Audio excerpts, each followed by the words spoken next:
चलो बच्चा, तीसरा सम 4.3 का मीन डिवीजन का थर्ड सम है ये। बच्चा, हर एक लेक्चर में मैं बोलते आया हूँ फॉर्मूला समझ के करो तो आगे आपको इजीली समझ में आ जाएगा। अदरवाइज स्टेट में ये चैप्टर में और आगे के चैप्टर में फॉर्मूला बहुत आपको कंफ्यूजन क्रिएट करेगी। सबसे पहले गिवन डेटा क्या है, वो ऐसे सेकंड क्वेश्चन जो है वही थर्ड क्वेश्चन है। गिवन डेटा में जो xi and fi is given और उसके बाद हमें मीन डिवीजन और देखते हैं और कुछ बोला हुआ है या coefficient of mean division.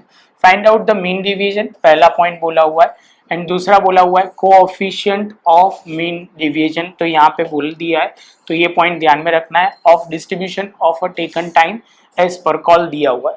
First of all बच्चा, जो डेटा है उसको प्रॉपर हम लिखते जाते हैं। तो यहाँ पे xi या आप सिंपल x लिखेंगे तो भी चलेगा। अब तो 3, 5, 10, 12, 15 ये ध्यान में रखो। पुरानी बुक में सर को आदत हो गई है कि xi लिखने की, आप xi x लिखोगे तो भी चलेगा।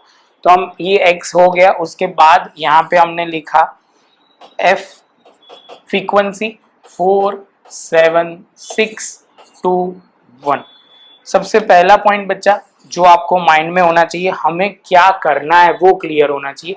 तो मीन डिवीजन की फॉर्मूला आपको क्लियर होनी चाहिए। यहाँ पे हमें सिग्मा fi वो मॉड्यूलस में x माइनस एक्स बार, ये मॉड्यूलस खत्म अपॉन सिग्मा fi। उसके बाद कोएफिशिएंट ऑफ मीन डिवीजन, जो फॉर्मूला बहुत सिंपल है, mean division upon x bar. तो यहाँ पे सबसे पहले हमें जो फाइंड आउट करना पड़ेगा, ये ढूंढने के लिए एक्स बार फाइंड आउट करना पड़ेगा। तो हम स्टार्ट करते हैं। तो सबसे पहले हमें एक्स बार की फॉर्मूला याद होनी चाहिए बच्चा, तो वो आपको ये क्लियर होनी चाहिए। X bar is equal to sigma fi xi, या अब हम लिखेंगे सिग्मा f इंटू एक्स, मतलब sigma f x upon sigma f। तो यहाँ पे हम सबसे पहले f का टोटल, फ्रीक्वेंसी का टोटल करते हैं।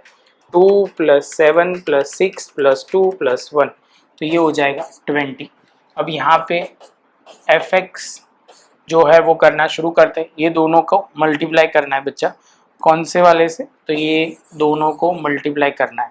तो वो ध्यान में रखना है। 3 इंटू 4 हो जाएगा 12, 7 5 35, 10 इंटू 6 60, 12 इंटू 2 24, 15 इंटू 5 15 इंटू 1 15 ही होगा।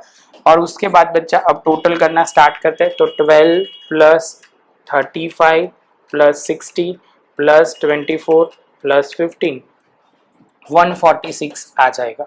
जैसे 146 आता है बच्चा, तो हमारा एक स्टेप यहाँ पे खत्म। 146 फ्रीक्वेंसी जो है वो 20 और यहाँ पे 146 डिवाइड बाय 20 तो हो जाएगा 7.3, हमारा मीन आ जाएगा। ये पहला स्टेप है जो आपको समझ में आना चाहिए। जैसे ये पॉइंट क्लियर होता है तो दूसरा जो स्टेप है जो आपको ध्यान में रखना है बच्चा, वो कौन सा है। अब हमें क्या चाहिए, तो sigma fi f into x minus x bar. तो यहाँ पे हम अब यहाँ पे लिखते हैं। तो यहाँ पे हमने सबसे पहले मॉड्यूलस में x माइनस एक्स बार फाइंड आउट करेंगे।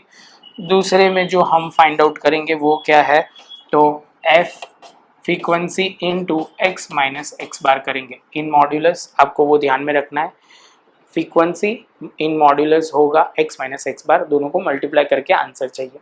तो सबसे पहले मैंने पहले भी टेक्निक समझाई हुई है, हमें सब में से x में से माइनस करना है। क्या माइनस करना है x बार, तो मतलब कहने का मतलब है x में से माइनस करना है 7.3।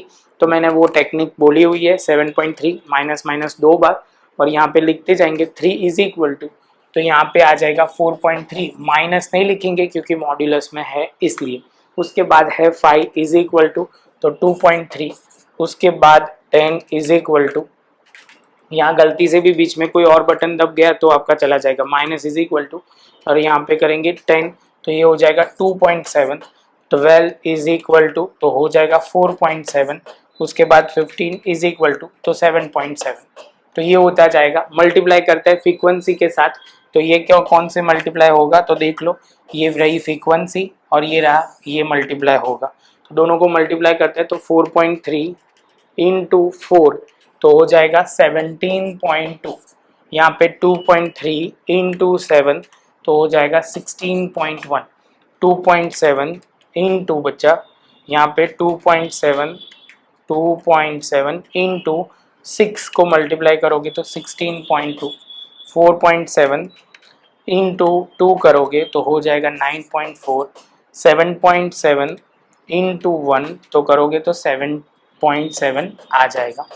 टोटल करना स्टार्ट करते हैं, ये दोनों को मल्टीप्लाई हमने कर दिया तो यहाँ पे हम करते हैं 17.2 प्लस 16.1 प्लस 16.2 प्लस 9.4 प्लस 77.7 हो जाएगा 66.6। ये हमारा टोटल आ जाएगा। अब बच्चा आगे करना है तो यहाँ पे हमने लिखा सिग्मा, ये टोटल करके f into x minus x bar, तो ये हमने यहाँ पे कर दिया। तो ये जैसे करते हैं तो अब वैल्यू हो जाएगी 66.6। फ्रीक्वेंसी का टोटल जो है वो 20, तो यहाँ पे 20 से डिवाइड किया तो डिवाइड 20 से करते हो तो कितना आ जाएगा 3.33। आगे चलते हैं बच्चा, तो यहाँ से आगे चलेंगे तो मीन डिवीजन 3.33 और x बार ऑलरेडी हमें पता है 7.3, तो 3.33 डिवाइड बाय 7.3 हो जाएगा 0.456। 2 डिजिट तक लिखना है तो ये 6 है तो हम 0.46 लिख सकते हैं। तो हमारे दो आंसर जो हमें पूछे गए थे, जो mean division and coefficient of mean division, हमने प्रॉपर कर लिए। एक बार आप देख लो बच्चा, क्लियर कर लो। मिलते हैं नेक्स्ट लेक्चर में नए सम के साथ। नोटबुक में प्रॉपर लिखना, ध्यान से लिखना। अब तीसरे में आएगा क्लास वाला लॉजिक, वो हम क्लियर करेंगे।